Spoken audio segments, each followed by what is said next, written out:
Originally published in August 1911, The Secret Garden was a novel written for children by American author Frances Hodgson Burnett. And this video is inspired by that novel, which I actually only read for the first time a couple months ago. So in this video, I'm going to be sharing you just a lot of moments from my favorite gardens, places that I'm so blessed that I'm able to go to on a regular basis. These will be shots from my mother's garden, my grandmother's garden, her neighbor's garden, and some shots from my own garden as well.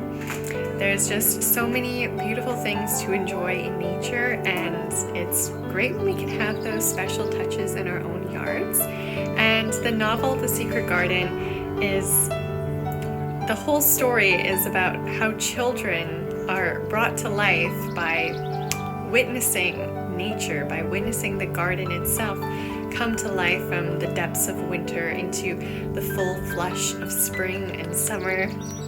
And it's just such a beautiful story, and I just wanted to celebrate that and celebrate these beautiful gardens that I have the pleasure to experience. I hope you enjoy. Perfect. There will also be sun tomorrow.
This house and historic garden that I'm going to share with you is the Ewart-Dugan residence, and it's a two-story home situated on a single lot near the center of my city.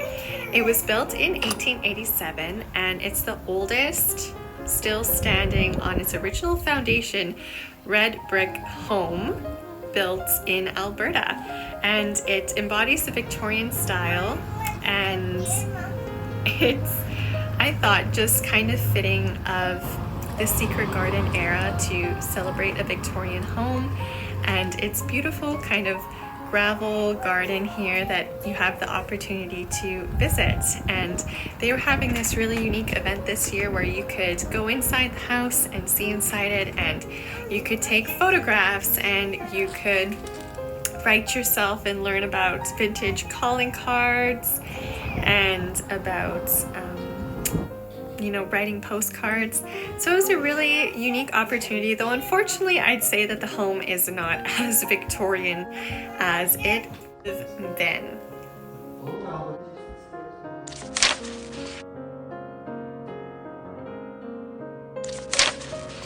The sun shone down for nearly a week on the secret garden. The secret garden was what Mary called it when she was thinking of it. She liked the name, and she liked still more the feeling that when its beautiful old walls shut her in, no one knew where she was. It seemed almost like being shut out of the world in some fairy place. The few books she had read and liked had been fairy storybooks, and she had read of secret gardens in some of the stories. Sometimes people went to sleep in them for 100 years, which she had thought must be rather stupid. She had no intention of going to sleep, and in fact, she was becoming wider awake every day which passed at Misselthwaite. She was beginning to like to be out of doors. She no longer hated the wind, but enjoyed it. She could run faster and longer, and she could skip up to 100. The bulbs in the secret garden must have been much astonished. Such nice, clear spaces were made round them that they had all the breathing space they wanted, and really, if Mistress Mary had known it, they began to cheer up under the dark earth and work tremendously. The sun could get at them and warm them, and when the rain came down, it could reach them at once, so they began to feel very much alive. Mary was an odd, determined little person, and now she had something interesting to be determined about. She was very much absorbed indeed. She worked and dug and pulled up weeds steadily, and only becoming more pleased with her work every hour instead of tiring of it. It seemed to her like a fascinating sort of play.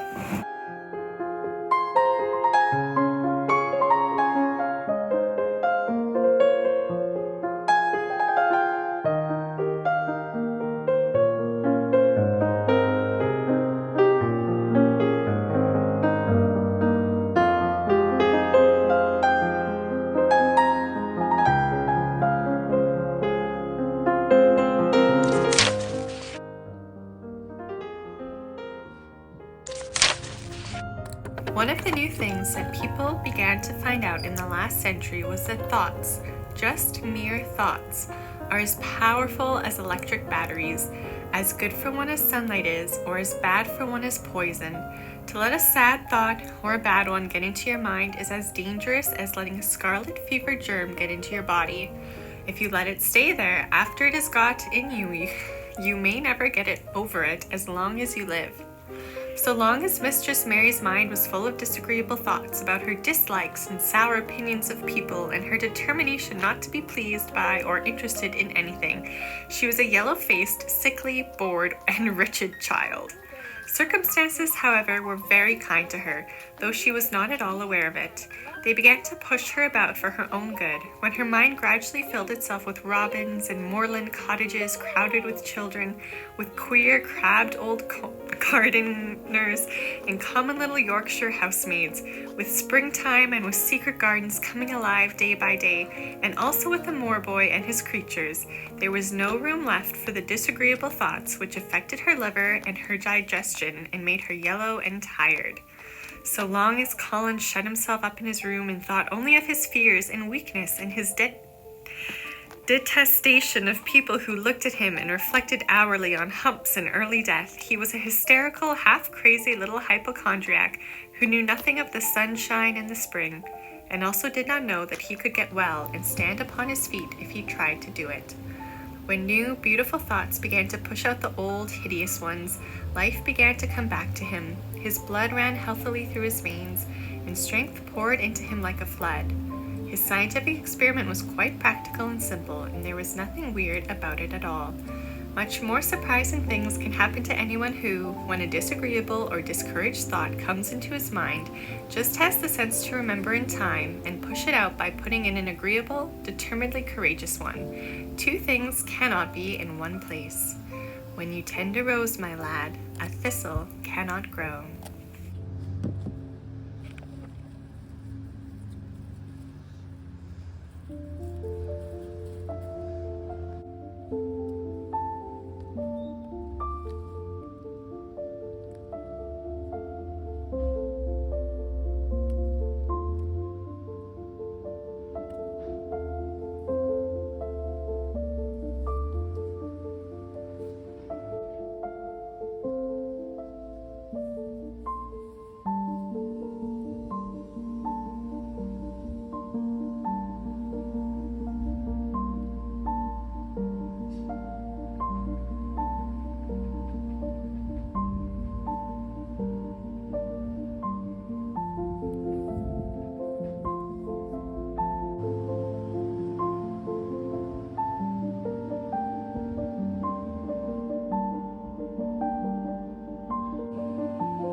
Show me your feet.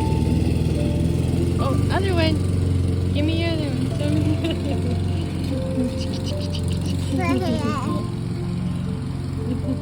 Yeah.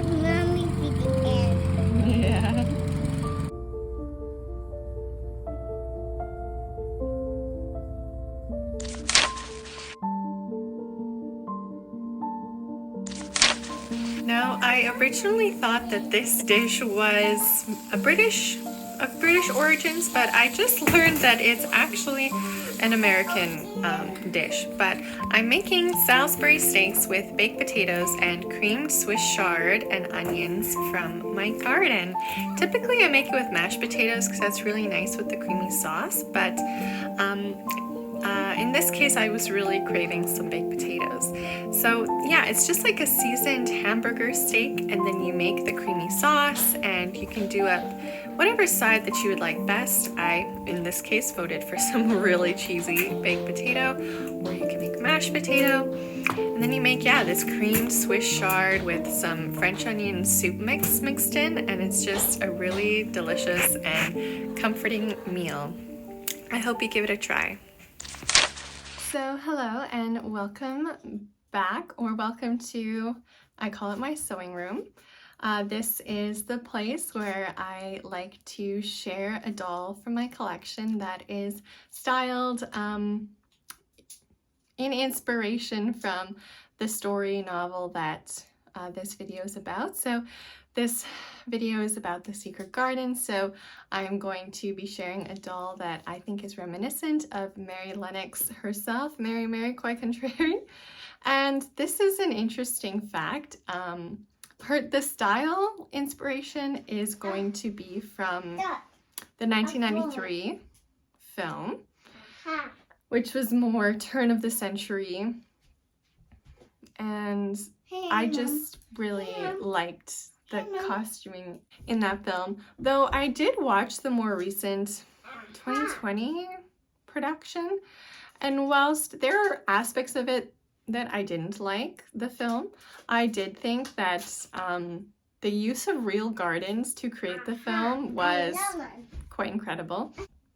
And the costuming work in the 2020 version is just really unique. And there's this beautiful, I'll try to show a picture of this dress when she's like tumbling into the garden, and it has all of these like 3D attached butterflies and like leaves, and to make it really textural and unique. So check that film out for like the costumes and some of the unique gardens. But my inspiration was more the 1993 version. Though in both cases, it's interesting to note that according to the novel, Mary has lighter, like blonde colored hair, dirty blonde colored hair. But in both films, neither of the actresses are blonde. I love like Mary Lennox's look in the 93 with the bangs and her hair. And she's very reminiscent of Samantha. But I have a different doll that I'm going to be using, following the more canonical story version, which has blonde hair. And I'm gonna come and show her in the screen here. This is our Mary Lennox for today. She is an Engelpuppen doll that I got, I think in June, a couple months ago. I bought her because I was actually looking for a doll, like a mini-me version of my daughter. Because whilst I think a lot of the American Girl molds are beautiful, I have quite a few classics, there's just also still not a ton of like variety or uniqueness.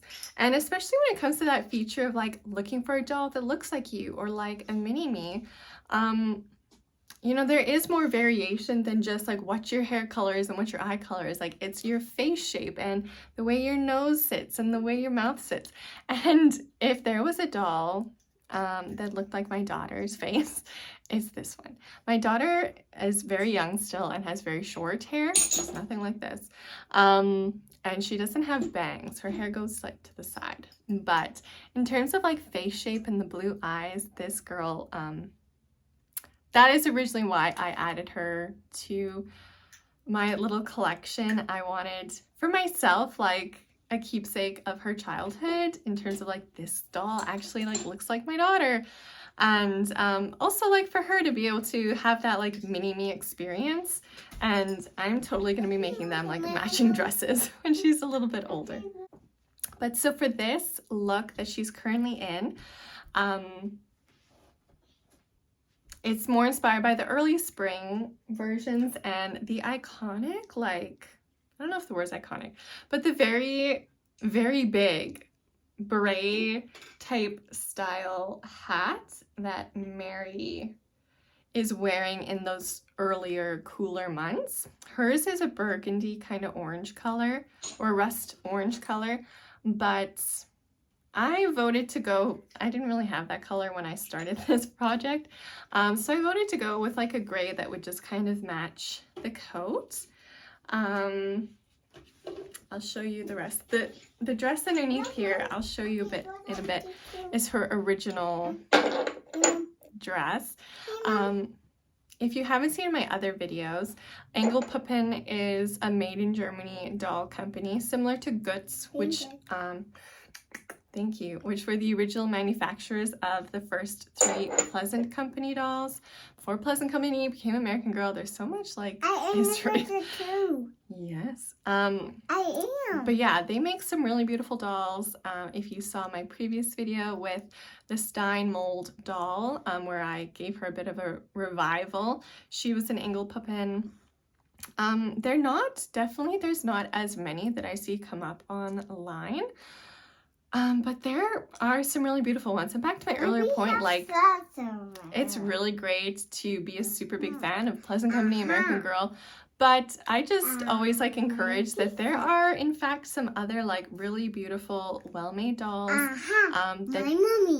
that come from different companies, and just to perhaps broaden your horizon if you have like a specific look or goal in mind. She has this beautiful golden canacolin wig with her factory braids, some stunning blue eyes, and if I didn't already have it in, I followed an online pattern to crochet this hat for her. I spent some rainy summer days, because we had an exceptionally rainy summer, putting it together for this video. And the only variance that I didn't follow from the pattern, the only variance is like it called for a 3.5mm hook, and I used a 4mm hook because I only have like a 3 and a 4, and I wasn't going to go like get a new hook. And I thought, oh, I can't make that big of a difference. But this thing is quite big. And it doesn't look like the picture. No. The picture makes it look like it was considerably smaller. So, that's my dad. I don't know. Here's our Mary Lennox, who's going out to the garden with her jump rope, and she is just exploring the world of gardens and, oh, I want to tap my hair here, of gardens and seeds.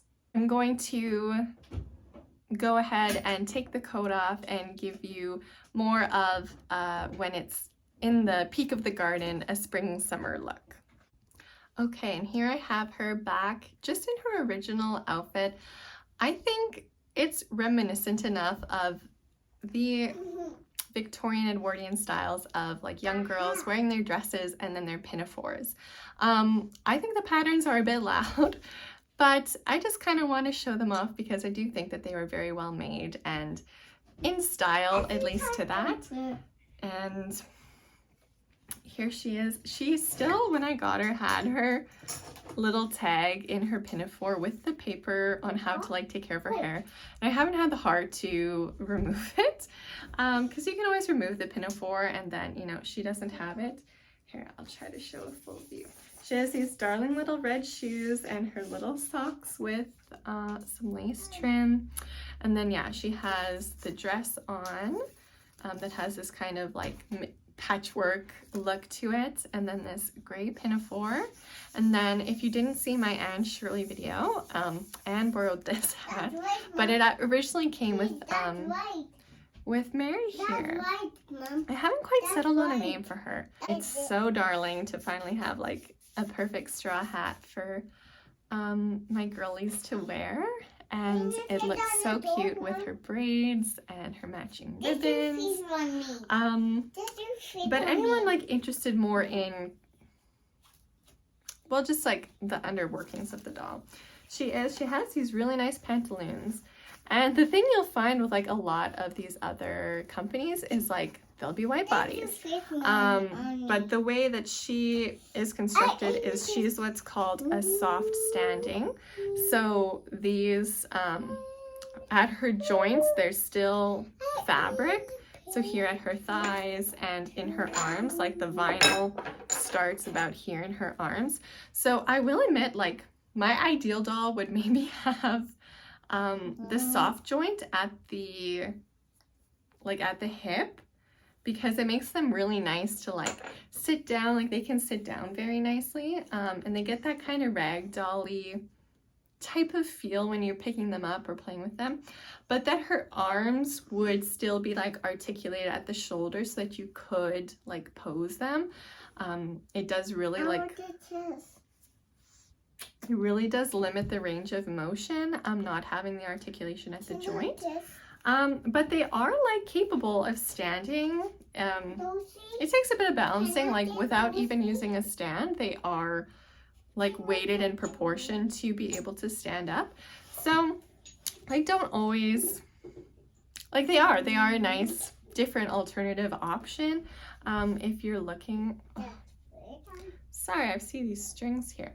When I first got the hat, it was like splitting apart. One of the layers, like the thread had come apart. But I just took like a sewing needle and I just sewed the two layers together, and it was able to still be used, which was really great. And even the shoes, I had to like jimmy rig the ties, the straps down because they weren't going inside the holes anymore. But yeah, I hope you really enjoyed getting to see this special girl who I bought because she looks so much like my daughter. But Look, Mom, I opened it. good job. But for this video, she's our Mary Lennox, and I hope you enjoyed getting to see this beautiful girl.